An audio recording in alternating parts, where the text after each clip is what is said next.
في بنتين كانوا في الحضانة ضربوا. سجلنا معهم. حد فيكم عنده رأيه وسجل معهم. حد عنده رأيه؟ ماشي اتكلم. طيب انت عايز تقول ايه؟ لا خلاص انا مش عايزه اقول حاجه، ما كنتش متوقعه الموضوع ده. يعني عايزه تقولي رايك على اللي حصل ايه؟ رايي معروف لكل الناس، يعني بهدله وقله ادب. طب هو في سؤال؟ بهدله وقله ادب، وهقولها في وش الدخيل يجي سامي يفهم ويقول له ده قله ادب. الكنيسه دي اتربينا فيها، ده قله ادب. لو حد تاني غيرك لو حصل له كده كانت ملال مبنى واتكلم ودخلوا فيه. يعني انت معترضه على الهدف بالطريقه؟ انا معترضه على حاجه واحده، كان راعي الاطفال الصغيرين، كان راعي ابني. انا بقول له دخلني ابني، انت بتهد فوقيه. قال لي تدخلي تروحي فين؟ قلت له انت بتهد فوق ابني.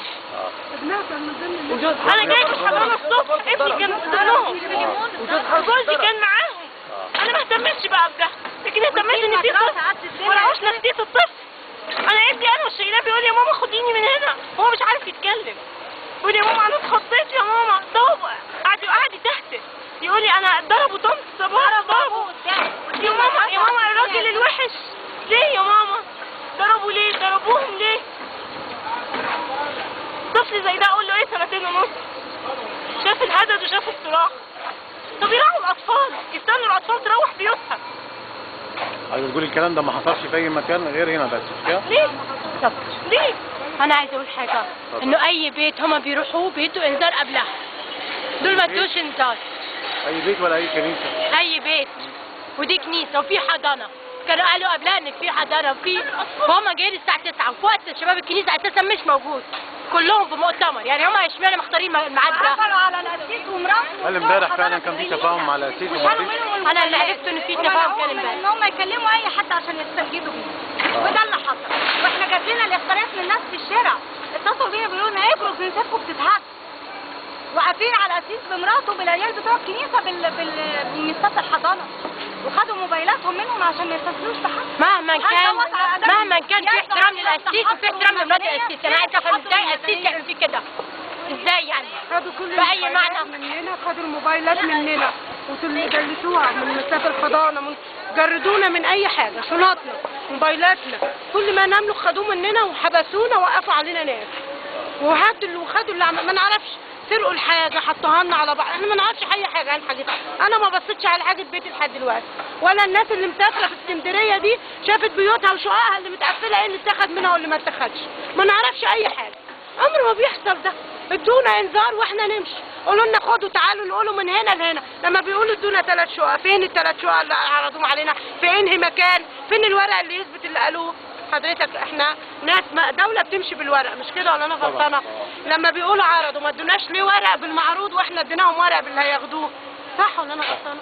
لكن هم لا اتكلموا معانا في اي حاجة. اخر كلام زي ما قلت لحضرتك عليه، والقسيس قال لهم ابنوا له سور وادوني مكان وانا مش معارض. لكن ما يجوش وفي الاخر يقولوا ده كارت ارهاب عشان نتعامل معاه بالشكل ده. تعاملوا معانا ازاي؟ بالبهدله والضرب والاهانه. دي ما حصلتش. ادي الدنيا مفتحه وحاجتنا مسروقه بره واحنا متبهدلين مش عارفين ننام فين ولا نقعد فين. هنقعد فين وننام فين؟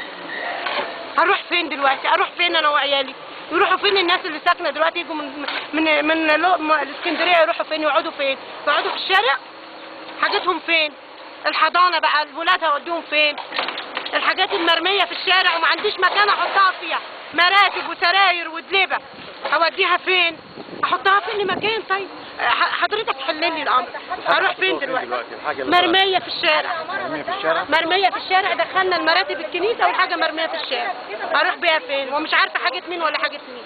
وادخل صورها وشوف. الكنيسة قطعوا منها نور ومية؟ وقطعوا منها نور ومية. وكانوا قاطعين قبل كده علينا على لمدة قد ايه؟ حوالي 3-4 شهور. 3-4 شهور. وفي الفترة دي ما وصلتوش لأي حلول مع بعد مواضيع نجا حماد الدنيا وقفت من ناحيتهم اطلاقا. هم ما حاولوش يتكلموا، احنا سكتنا. قلنا يمكن هم هيهدوا شوية والرئيس هيرجع يجي في شهر 3 أو بعد ما يخف والدنيا هتكون يبقى في تفاهم. قفلوا علينا ولا اتكلموا معانا خالص غير من حوالي أسبوع زي ما قلت لحضرتك. لكن هم خلال الفترة دي كلها بعد مواضيع نجا حمادي كل الأمور سكتت عن الكنيسة الأرثوذكسية وعلينا. احنا مش بنطالب، احنا بنطالب بدور عبادة. وما قلنا لهمش ده، احنا قلنا لهم لو عايزين الكنيسة كلها فيها بس تضموا لنا دور عبادة في وسط البلد بنفس الإمكانية ونفس المساحة. لكن لا، ليه احنا بنتعامل كده؟ طيب حضرتك من الاقصر وعارف ليه احنا بنتعامل كده؟ ليش معنى احنا كده؟ وش معنى ده قبل العيد؟ فيها تساؤلات برضك يعني، ليه وش معنى احنا؟ طب انتوا لما كنتوا بتصلحوا او تهدوا او تبنوا اي حاجه في المنطقه هنا بتاخدوا تصريح؟ لازم تصريح، ده احنا ما كناش نقدر نسلك بلاعه غير لما نروح نجيب اذن من امن الدوله ان احنا نسلك بلاعه. وهم عارفين الكلام ده. عمرنا ما دخلنا عربيه رمله ولا عربيه زلط نعمل اي حاجه بدون اذنهم. ما اعرفش. وهاجوا علينا النهارده كان ارهاب ارهاب ارهاب، كل ما سمعناه وتصورناه. يعني لما تاخد ابني اللي عنده 3 سنين وتقول له حطه لك تحت البلدوزر تحت، ايه وضعك يعني؟ وجوزك بيتضرب تحت. احنا هنحاول نقول صوتك للمسؤولين ونشوف. شكرا. يا ريت في حل. اتفضل.